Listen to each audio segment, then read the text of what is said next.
Welcome to AVR news. వార్తలు చదువుతున్నది రిజ్వాన్ అహ్మద్. తిరుపతి జిల్లా వెంకటగిరిలో ఫుడ్ సేఫ్టీ అధికారిని కె నర్మదా తనిఖీలు. ఫుడ్ సేఫ్టీ అధికారులు వెంకటగిరిలో అడుగుపెట్టిన విషయం తెలుసుకున్న కొంతమంది దుకాణదారులు మూసివేత.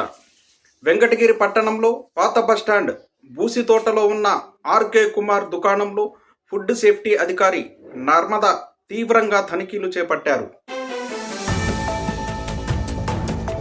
ఫుడ్ సేఫ్టీ అధికారి తనిఖీల్లో విస్తృతపోయే నిజాలు. చెన్నై నుంచి నాసిరకం వస్తువులు తెచ్చి ఇక్కడ విక్రయిస్తున్నట్లు ఫుడ్ సేఫ్టీ అధికారులు గుర్తించి కేసు నమోదు చేశారు. దీనితో పాటు బిల్లులు లేకుండా ఎక్కడ పడితే అక్కడ అతి తక్కువ రేట్లకే వస్తువులను తెచ్చి అమ్ముతున్నట్లు గుర్తించారు.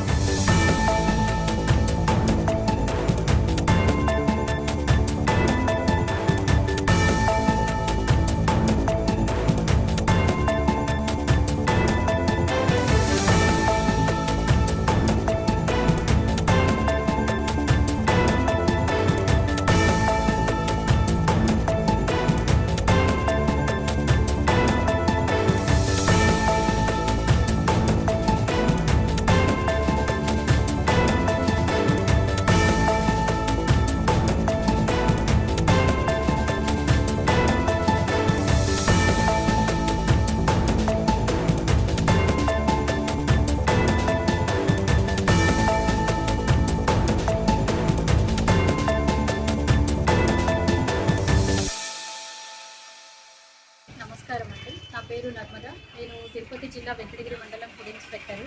ఇక్కడ రామలింగేశ్వర కాలనీలోని ఆర్కే కుమార్ స్టోర్స్ నందు అనాథరైజ్డ్గా చీప్ క్వాలిటీ స్టాక్ చెన్నై నుంచి తీసుకొచ్చి ఇక్కడ ఎటువంటి బిల్లులు లేకుండా అమ్ముతున్నారని చెప్పి ఫిర్యాదులు రావడంతో ఇవాళ ఇక్కడ ఆర్కే కుమార్ స్టోర్స్ నందు తనిఖీలు చేయడం జరిగింది. తనిఖీల్లో మేము పరిశీలించిన అంశాలు ఏంటంటే, మొట్టమొదటిది ఫుడ్ లైసెన్స్ లేకుండా వ్యాపారం నిర్వహిస్తున్నారు, అందుకు వాళ్ళకి నోటీస్ జారీ చేయడం జరిగింది. అదేవిధంగా నాసి రకమైన సామానని ఏవైతే గుర్తించామో వాటిని శాంపుల్స్ తీసి ల్యాబ్కు పంపిస్తున్నాం. తదుపరి పరీక్ష రిపోర్ట్ల నిమిత్తం వాటిపైన కేసు ఫైల్ అవ్వడం జరుగుతుంది. అదేవిధంగా అక్కడ కొన్ని స్టాకు కాలం చెల్లినవిగా కూడా గుర్తించి వాటిని కూడా సీజ్ చేశామండి. అది తీసుకెళ్లి తిరుపతి జిల్లా జాయింట్ కలెక్టర్ వారి సమక్షంలో వారి ముందర ఇది కేసుని ఫైల్ చేసి సార్ దగ్గరికి ఈ ఆర్కే కుమార్ గారిని పిలిపించి వాళ్ళకి పెనాల్టీ వేయించడం అనేది జరుగుతుంది. ఇందు మూలంగా అందరికీ హెచ్చరించేది ఏంటంటే కనుక, ప్రతి ఒక్కరూ కూడా లైసెన్సులు తీసుకొని గవర్నమెంట్ చట్టానికి అనుసరంగా వ్యాపారాలు నిర్వహించుకోవాలి. అదేవిధంగా ఎక్కడ మీరు స్టాక్ పర్చేస్ చేసినా కూడా మీరు కొనే దగ్గర నుంచి కంపల్సరీగా బిల్స్ తీసుకోవాలి. మీరు అమ్మే వాళ్ళకి కూడా కంపల్సరీ మీ పేరు, మీ షాపు పేరు, మీ లైసెన్స్ నెంబర్, మీ జిఎస్టీ నెంబర్ కలిగిన బిల్లు పైన మాత్రమే మీరు యొక్క వ్యాపార లావాదేవీలు నిర్వహించాలి. అదేవిధంగా అనాథరైజ్డ్గా కానీ ఎక్కడైనా కానీ స్టాక్ మాకు దొరికిన, బిల్స్ లేకుండా కానీ ఎక్కడైనా స్టాక్ మాకు పట్టుబడినా కంపల్సరీగా వాటిని సీజ్ చేయడం అనేటటువంటిది జరుగుతుంది. వెంకటగిరిలో వీలే కాకుండా చాలా మందిగా కూడా ఇదే విధంగా చేస్తున్నారు మేడం. బిల్లులు లేకుండా చేస్తున్నారు, అనధికారికంగా వాటికి ఏమీ లేకుండా కూడా ఎక్స్పైర్ డేట్ అయినట్టు కూడా అమ్మేస్తున్నారు. వాటి మీద మీరు చర్యలు ఏ విధంగా తీసుకోగలరు? అవునండి, అందుకని ఇవాళ ఇక్కడ మనకి సాస్ బాటిల్స్ ఒక 30 బాటిల్స్ దాకా దొరికాయి, కాలం చెల్లినవి. వాటిని సీజ్ చేశాము.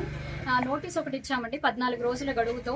ఆ 14 రోజుల గడువు లోపల వాళ్ళు కానీ లైసెన్స్ తీసుకోకపోతే వాళ్ళ పైన క్రిమినల్ కేసు అనేది ఫైల్ అవ్వడం జరుగుతుంది. ఇప్పుడు చలానాలు లేదండి, అది జాయింట్ కలెక్టర్ గారు వేస్తారు మనకి ఫుడ్ యాక్ట్ అంతా కూడా. శాంపుల్ కొన్ని తీసి ల్యాబ్కి పంపిస్తున్నాము.